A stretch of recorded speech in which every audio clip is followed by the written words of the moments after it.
প্ৰিয় বন্ধুসকল, এই সময়ৰ এটা মই কাহিনী আপোনালোকৰ মাজলৈ লৈ আহিছোঁ। ভাল লাগিলে পষ্টটো আপোনালোকে সকলোৰে বাবে শ্বেয়াৰ কৰিব আৰু যদি কিবা বেয়া লাগে কমেণ্ট বক্সত মোক জনাই দিব।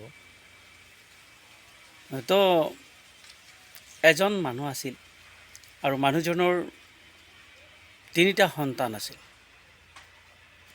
তো মানুহজন যেতিয়া অলপ বয়সস্থ হ'ল, ঘৈণীয়েকজনী ঢুকাল। তো তেখেত পেছাত এজন উকিল মানুহ আছিল আৰু তেওঁৰ 3টা সন্তান পৰ্যায়ক্ৰমে ডাঙৰ হৈ গৈছিল। ল'ৰা সন্তান আছিল। সময়ৰ কথা, পৰিৱেশ পৰিস্থিতি দাস, ঘৰত ভাত ৰান্ধিবলৈ তেনেকুৱা কোনো ধৰণৰ মানুহ নাছিল।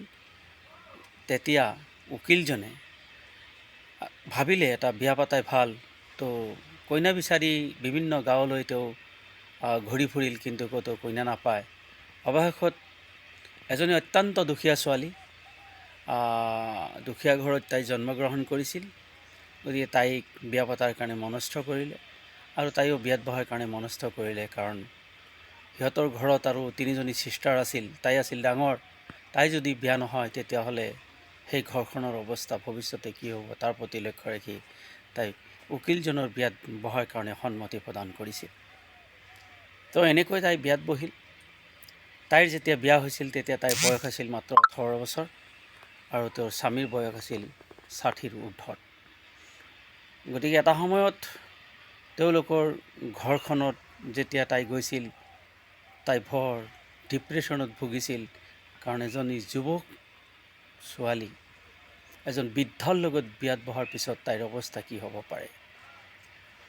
তেনেকৈ তথাপি দাঁতে উঠে কামুৰি কিছুদিন অতিক্ৰম কৰাৰ পিছত সময়ত তেওঁৰ ল'ৰা সন্তান যেতিয়া ডাঙৰ, আগৰ ল'ৰা সন্তানবোৰ ডাঙৰ আছিলে, গতিকে তেওঁলোকৰ ওপৰত বিশ্বাস কৰি সেই পৰিয়ালটো চলাইছিল। তো কিছুদিন পিছত আকৌ সেই উকিলজন মৃত্যু হৈছিল। মৃত্যুৰ পিছত তাই বিধৱা সাজ পিন্ধি থাকিবলগীয়া হৈছিল আৰু গাঁৱৰ মানুহে তাইক আগৰ যি 3জন ল'ৰা আছিল সেই ল'ৰাৰ লগত অবৈধ সম্পৰ্ক থকা বুলি সন্দেহ কৰিছিল। কিন্তু তাই অৰিজিনেলি এজনী সতী নাৰী আছিল। তাইৰ সতীত্ব কোনো বিশ্বাস কৰা নাছিল। তেনেকুৱা কথাত সেই উকিলজনৰ 3জন ল'ৰাৰ পৰা ডাঙৰ ল'ৰাজন লাজতে ঘৰ এৰি গুচি গৈছিল আৰু কিছুদিন পিছত তাই এই অপমান সহ্য কৰিব নোৱাৰি নিজে আত্মহত্যা কৰিছিল।